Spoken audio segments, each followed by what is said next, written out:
नमस्कार विद्यार्थी मित्रांनो, आज आपण बघणार आहोत उपघटक 15 सममूल्य अपूर्णांक स्वाध्याय। प्रश्न नंबर 1, 3/11चा सममूल्य अपूर्णांक कोणता?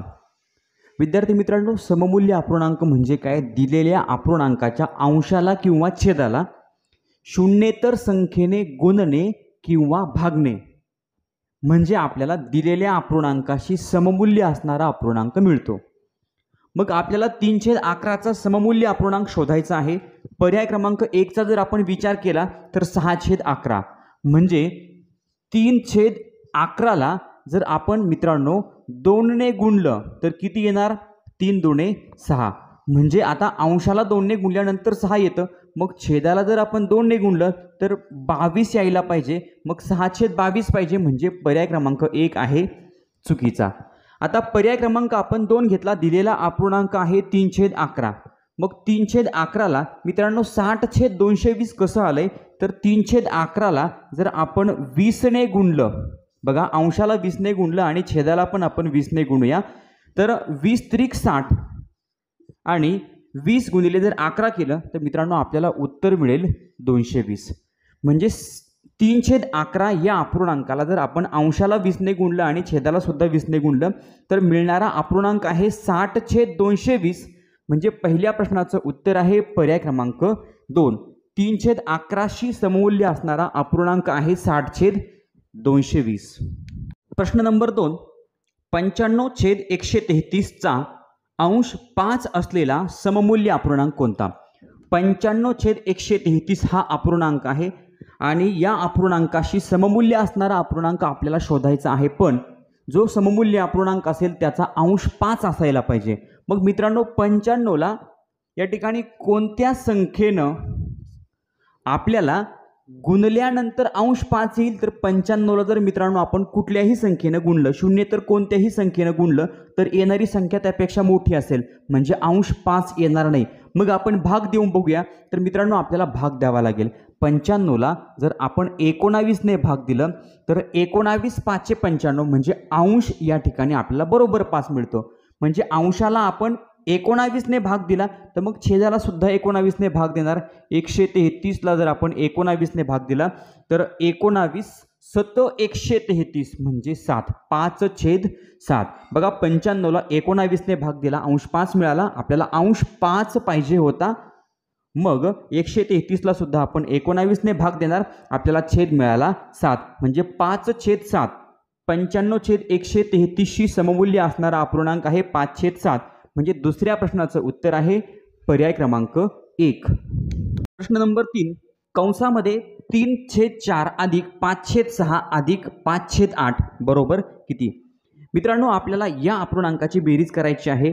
अपूर्णांकांची बेरीज करताना छेद सारखा असायला पाहिजे। मग 4, 6 आणि 8 छेद वेगवेगळे आहेत, आपल्याला छेद सारखा करावा लागेल।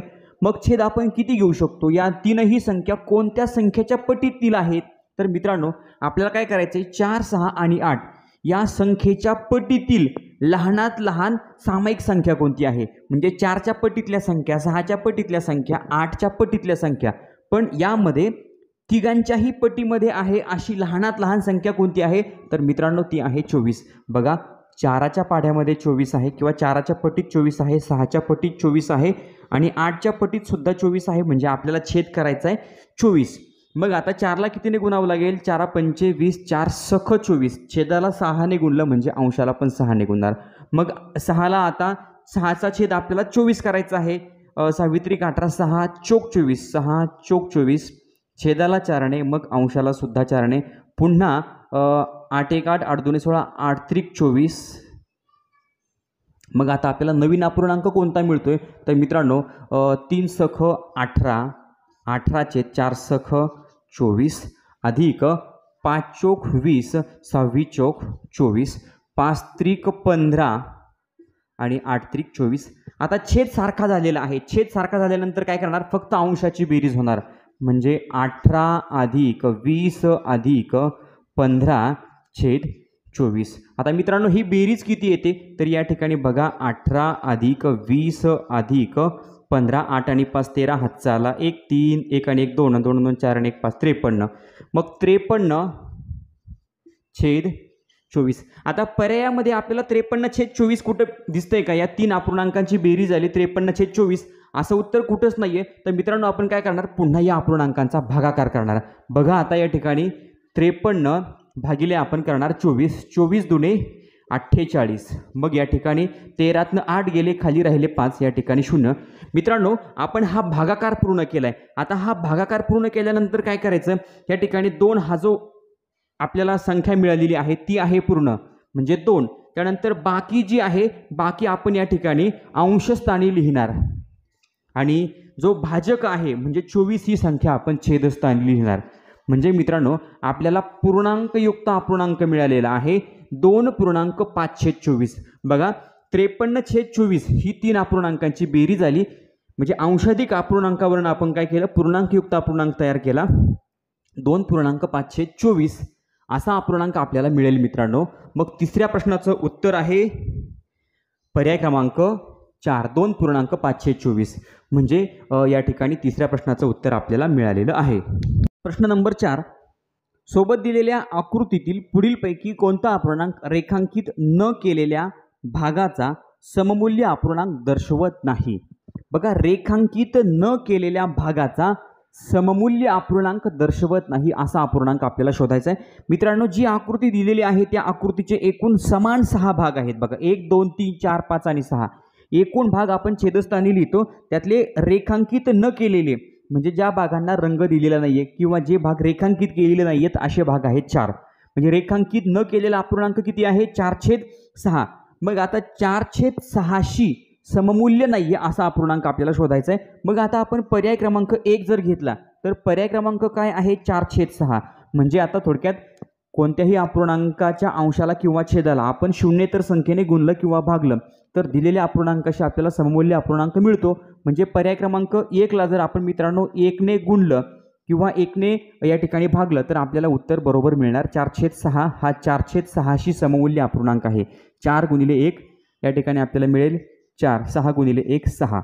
पर्याय क्रमांक आपण 2 घेतला.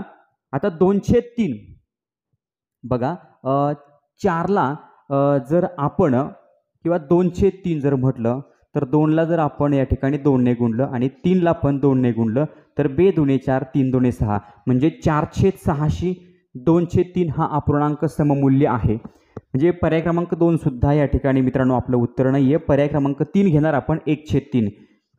मित्रांनो 4/6शी 1/3 हा अपूर्णांक सममूल्य नाही आहे, सारख्या किमतीचा नाही आहे. कारण की 4/6 आणि 1/3 बघा या ठिकाणी 3ला जर आपण 2ने गुणलं तर या ठिकाणी आपल्याला बरोबर आपला छेद मिळेल 6. पण मग आता छेदाला आपण 2ने गुणलं, अंशाला जर 2ने गुणलं तर 1 दुणे 2 2/6 येतं. म्हणजे पर्याय क्रमांक मित्रांनो 3 चुकीचा आहे. 4/6शी 1/3 हा अपूर्णांक सममूल्य नाही. आता पर्याय क्रमांक 4 पण घेऊया. तर या ठिकाणी 8/12 आहे. मग 4/6 जर म्हटलं आणि या ठिकाणी अंशाला जर आपण 2ने गुणलं आणि छेदाला सुद्धा जर आपण 2ने गुणलं 4 दुणे 8 आणि 6 दुणे 12 म्हणजे मित्रांनो हा सुद्धा सममूल्य अपूर्णांक आहे. मग आपलं उत्तर आहे पर्याय क्रमांक 3.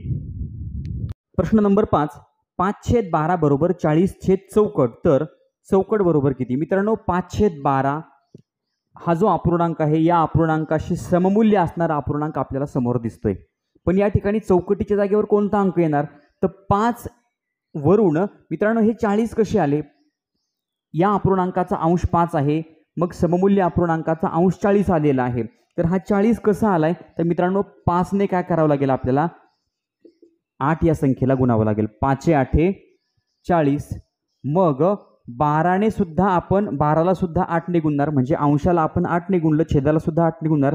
12×8 96 म्हणजे चौकटीच्या जागेवर येणारी संख्या आहे 96. 5व्या प्रश्नाचं उत्तर आहे पर्याय क्रमांक 4. प्रश्न नंबर 6 3/4 व 2/5 या दोन अपूर्णांकाचे समान छेद असणाऱ्या सममूल्य अपूर्णांकात रूपांतर करण्यासाठी त्यांच्या अंश व छेदाला अनुक्रमे कोणत्या संख्यांनी गुणाल? बघा आता 3/4 आणि 2/5 या अपूर्णांकाशी सममूल्य असणारा अपूर्णांक ज्यांचा छेद समान असेल तर अंशाला आणि छेदाला अनुक्रमे कोणत्या संख्यांनी गुणाल? तर मित्रांनो आपण पर्याय क्रमांक 1 घेतला. पर्याय क्रमांक 1 नुसार आपण अंशाला आणि छेदाला सुरुवातीला 5 ने गुणूया. त्यानंतर पुढच्या अपूर्णांकाच्या अंशाला आणि छेदाला 4 ने गुणूया. मग आपल्याला सममूल्य अपूर्णांक मिळतो का? तर 5 त्रिक 15 आणि 4 पंचे 20. पुन्हा 2 चोक 8 आणि 5 चोक 20. मित्रांनो आपल्याला सममूल्य अपूर्णांक मिळालेला आहे. म्हणजे 6व्या प्रश्नाचं उत्तर आहे पर्याय क्रमांक 1. प्रश्न नंबर 7. 3 गुणिले 8 छेद 8 गुणिले 7 या गुणाकाराशी सममूल्य असणारा अपूर्णांक कोणता? मित्रांनो 3 गुणिले 5 छेद 8 गुणिले 7 या गुणाकाराशी सममूल्य असणारा अपूर्णांक. आता 3 5 15 आणि 8 7 56. मग या गुणाकाराशी आता या ठिकाणी जो अपूर्णांक मिळाला आपल्याला 15/56 शी सममूल्य असणारा अपूर्णांक आपल्याला शोधायचा आहे. आता आपण पर्याय क्रमांक 1 घेतला आहे. पर्याय क्रमांक 1 45/56. मित्रांनो हे 45 कसे मिळाले? 15 या संख्येला जर आपण 3 ने गुणलं तर आपल्याला मिळणार 15 त्रिक 45. मग आता छेद जो आहे 56ला जर मित्रांनो 3 ने गुणलं तर आपल्याला उत्तर वेगळं मिळणार आहे, कारण की या ठिकाणी छेदस्थानी 56 आहे. म्हणजे 45/56 जर म्हटलं तर 3 ने गुणल्यानंतर 56 उत्तर येत नाही, म्हणून पर्याय क्रमांक 1 आहे चुकीचा. पर्याय क्रमांक आपण 2 घेतला. 15/112. आता 15/112 आपल्याला जो अपूर्णांक आहे 15/56 शी सममूल्य असणारा अपूर्णांक. मग आता 15ला जर 1 ने गुणलं तर आपल्याला अंशस्थानी 15 मिळेल. आणि मग आता 56ला जर 1 ने गुणलं तर या ठिकाणी 56च मिळणार, पण आपल्याला या ठिकाणी 112 म्हटलंय, म्हणून पर्याय क्रमांक 2 सुद्धा आहे चुकीचा. आता आपण पर्याय क्रमांक 3 घेतला. बघा 15/56 शी सममूल्य असणारा अपूर्णांक आपण शोधतोय. मग आता 15/56 जर म्हटलं तर आता 15ला आपण 2 ने गुणणार, म्हणजे आपल्याला 30 मिळेल. मग आता 56ला आपण जर 2 ने गुणलं तर 56 दुणे 112. मित्रांनो बरोबर आहे. तिसरं उत्तर बरोबर आहे. 7व्या प्रश्नाचं उत्तर आहे पर्याय क्रमांक 3. म्हणजे पर्याय क्रमांक 3 हा 15/56 शी सममूल्य असणारा अपूर्णांक आहे. प्रश्न नंबर 8. 29/8 हा अपूर्णांक पुढीलपैकी कोणत्या अपूर्णांकाचा सममूल्य अपूर्णांक नाही? 29/8 हा अपूर्णांक कोणत्या अपूर्णांकाचा सममूल्य अपूर्णांक नाही? मित्रांनो एका पर्यायाचा आपल्याला विचार करायचा आहे. पर्याय क्रमांक आपण 1 घेतला. आता 29/8 या अपूर्णांकाचा सममूल्य अपूर्णांक म्हणजे काय? एखाद्या अपूर्णांकाचा सममूल्य अपूर्णांक कसा शोधायचा?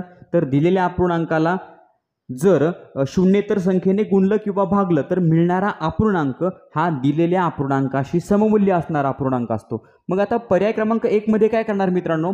तर 3 आणि 8 जे आहेत यांचा आपण गुणाकार करणार. म्हणजे आपल्याला काय करायचं आहे? अंशाधिक अपूर्णांकाचं पूर्णांकयुक्त अपूर्णांकात रूपांतर करायचं. पूर्णांकयुक्त अपूर्णांक आपल्याला दिलेला आहे.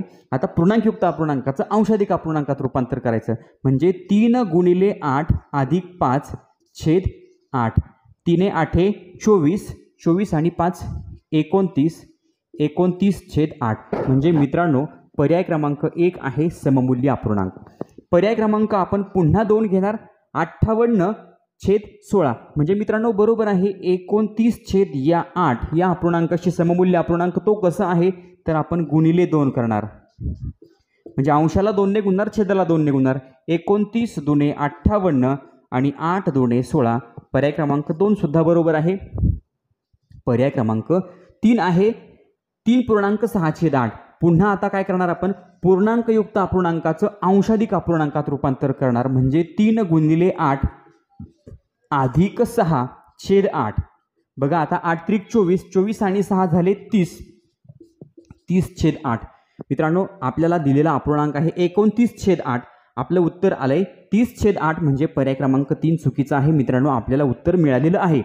पर्याय क्रमांक आपण पुन्हा 4 घेतोय. 290/80. बघा आता 29/8 या अपूर्णांकाशी सममूल्य अपूर्णांक कसा आहे? 29ला आपण 10 ने गुणूया आणि 8ला सुद्धा 10 ने गुणूया. 29 10 290 आणि 8 10 80. मित्रांनो पर्याय क्रमांक 4 सुद्धा बरोबर आहे. 8व्या प्रश्नाचं उत्तर आहे पर्याय क्रमांक 3. 29/8 शी 3.6/8 हा सममूल्य अपूर्णांक नाही. नंबर 9. 6/7 गुणिले 21/24 गुणिले 5/6 या गुणाकाराशी सममूल्य असणारा गुणाकार पुढीलपैकी कोणता?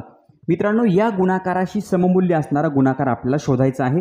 आता पर्याय क्रमांक आपण 1चा विचार केला तर या ठिकाणी आहे 18/21. मग आपण 6ला जर आता 3 ने गुणलं तर 6×18, 7ला 3 ने गुणलं तर 7×21. या ठिकाणी 18/21 आहे सममूल्य.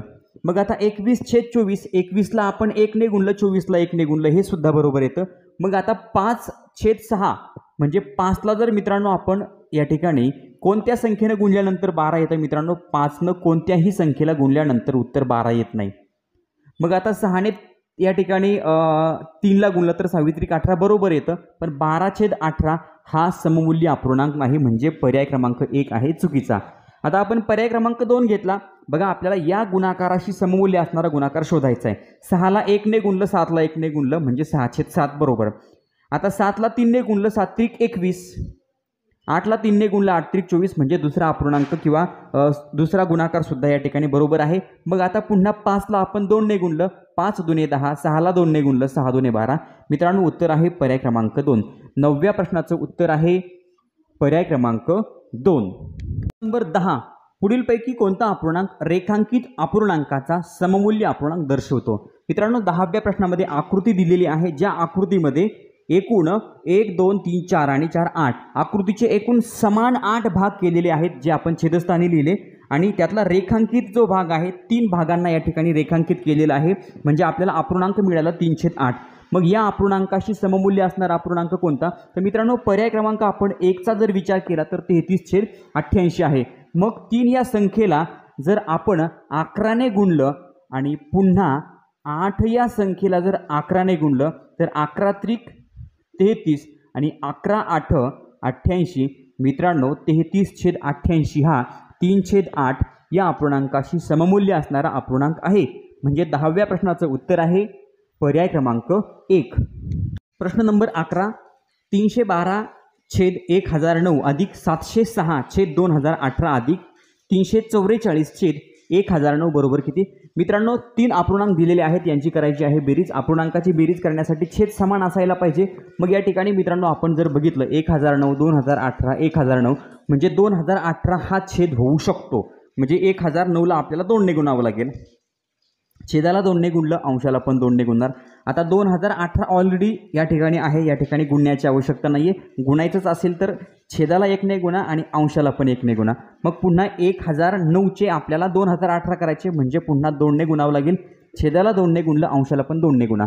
मग आता 312 गुणिले जर 2 केलं तर 312चे दुप्पट किती होतात? 624 छेद आता 1009 म्हणजे गुणिले 2 केल्यानंतर 2018 अधिक 706 आहे असेच येणार आणि 2018 अधिक 344 गुणिले 2 म्हणजे 688 छेद 1009 गुणिले 2 केल्यानंतर 2018. मित्रांनो, आता काय होणार? फक्त अंशाची बेरीज होणार, म्हणजे 624 अधिक 706 अधिक 688 छेद 2018.